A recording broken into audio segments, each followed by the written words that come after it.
Fala galera, tensão, deformação no aço estrutural agora. Já tivemos uma breve introdução sobre os estágios do diagrama tensão-deformação, mas agora na prática vamos resolver algumas questões e entender um pouco melhor sobre o aço estrutural. Agora nós estamos falando com o aço utilizado comumente nas nossas estruturas. O diagrama, primeiro, eu já sei que ele é um material dúctil.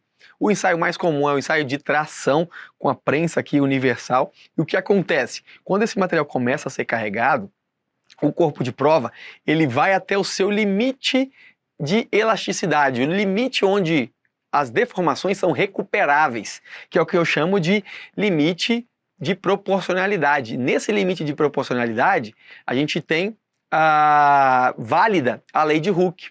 A lei de Hooke diz que o modo de elasticidade ele nada mais do que a constante que correlaciona as tensões com as deformações. Essa é uma lei essencial, a lei constitutiva essencial dos materiais que tem esse comportamento. Tensão é igual a modo de elasticidade vezes deformação. Isso é válido até o limite de proporcionalidade. Então até aqui eu tenho um comportamento elástico linear. Depois, há um trecho pequeno da curva onde eu tenho um comportamento elástico não linear. E o que isso quer dizer? Quer dizer que, embora seja elástico, ou seja, eu consigo voltar à deformação original, deformação zero, eu não tenho mais aquela relação linear entre tensão e deformações. Isso vai até o ponto de escoamento, tensão de escoamento. A tensão de escoamento, vou repetir duas vezes, a tensão de escoamento marca o limite entre a região elástica e a região plástica. A tensão de escoamento marca o limite entre a região elástica e a região plástica, ou entre a fase elástica e a fase plástica dos ensaios. O que acontece com o aço, na prática, é que o limite de proporcionalidade ele é muito próximo do limite de escoamento, da tensão de escoamento. Então, isso daqui, muitas vezes é falado, a tensão limite de proporcionalidade ou a tensão limite de escoamento, como se fossem sinônimos. Na realidade, não são.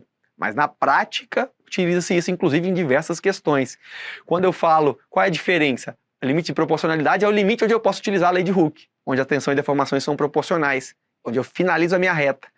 A partir daí, entre a proporcionalidade e o escoamento, tem uma região que ainda é elástica, se eu tirar a carga, a deformação reduz a zero, mas não linear. Passou a atingir a tensão de escoamento, começou a fase de escoamento de fato.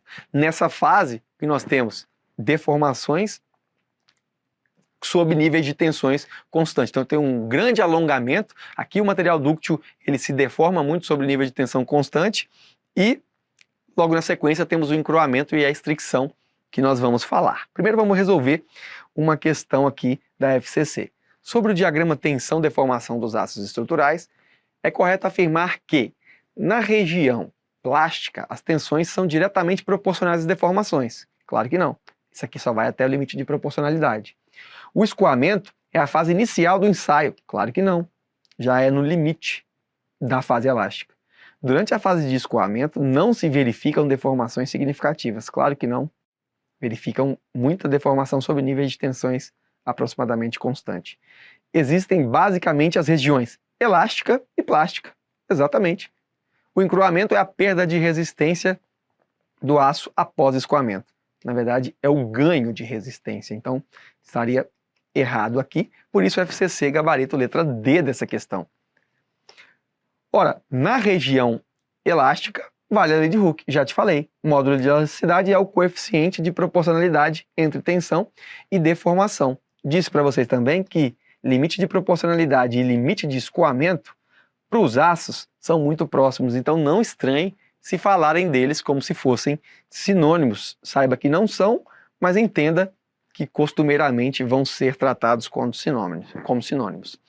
Escoamento. Chegou o fim do regime elástico, agora é deformação plástica, agora se eu descarrego o material, fica deformação residual.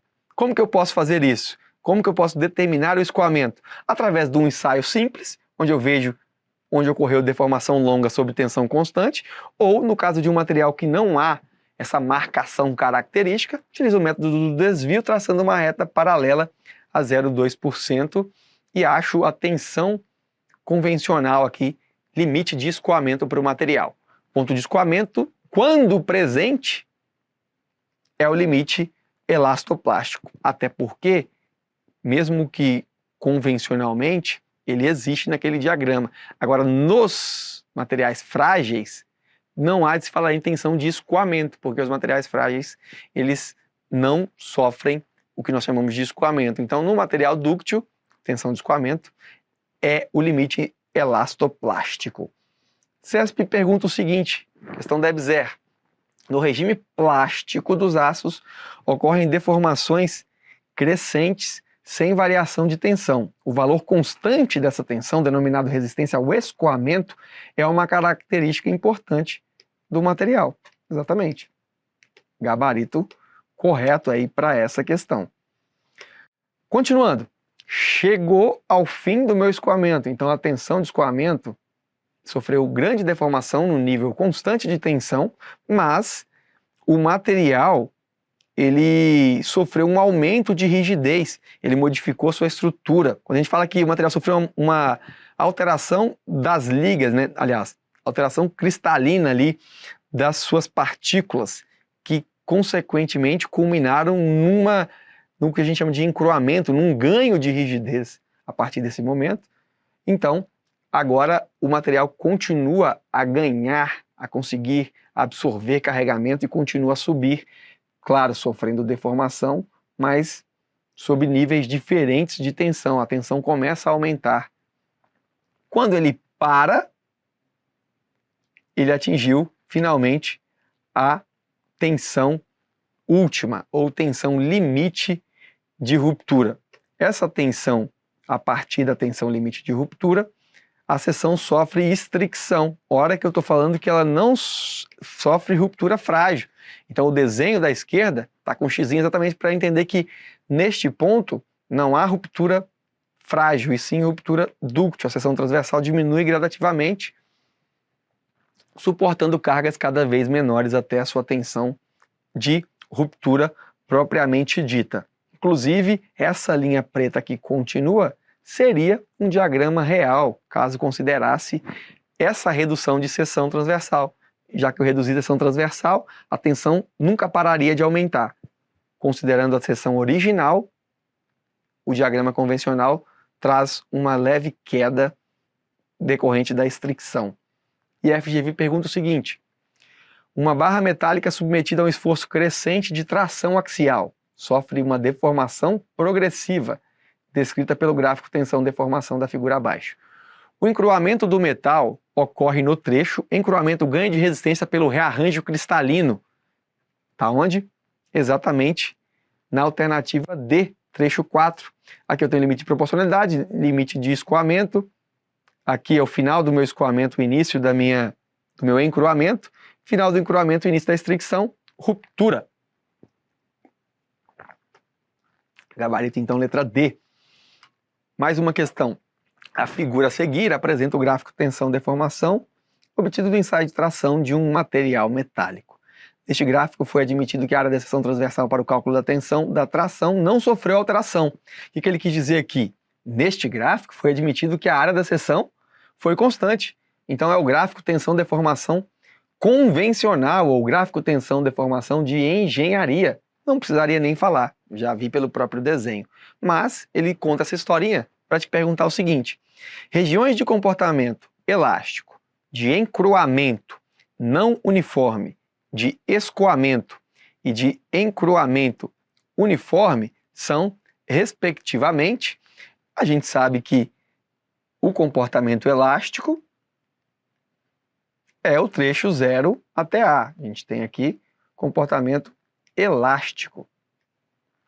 E no segundo trecho, comportamento de A a B, nós temos o escoamento. Escoamento é esse trecho entre A e B. Entre B e C, nós temos o que nós já vimos, o famoso encruamento. E entre C e D, a gente tem a estricção. Só que o problema trouxe um nome diferente. Ele trouxe o encruamento, ou seja, um ganho de resistência. Opa, mas a resistência está diminuindo? E por que você está falando de encruamento se a tensão está diminuindo? porque nós estamos num diagrama convencional, no diagrama real, essa tensão só aumentaria. Só que o diagrama, o encruamento que nós estamos habituados é o encruamento uniforme. Por quê? Não tem variação na seção transversal da peça. Já esse encruamento entre C e D é o encruamento não uniforme, ou seja, porque há variação da seção transversal. Por isso, essa nomenclatura um pouco diferente e o gabarito para essa questão, exatamente letra C. Entre o trecho O e A, comportamento elástico, entre o trecho AB, escoamento, entre o trecho BC, encruamento uniforme, ou seja, sob seção transversal constante, e entre C e D, encruamento não uniforme, com variação da área da seção transversal da minha peça, também chamada de estricção. Com isso, a gente conclui essa aula sobre diagrama tensão-deformação no aço estrutural. Espero que você tenha gostado e até a próxima aula. Grande abraço, sem vacilar. Bora estudar!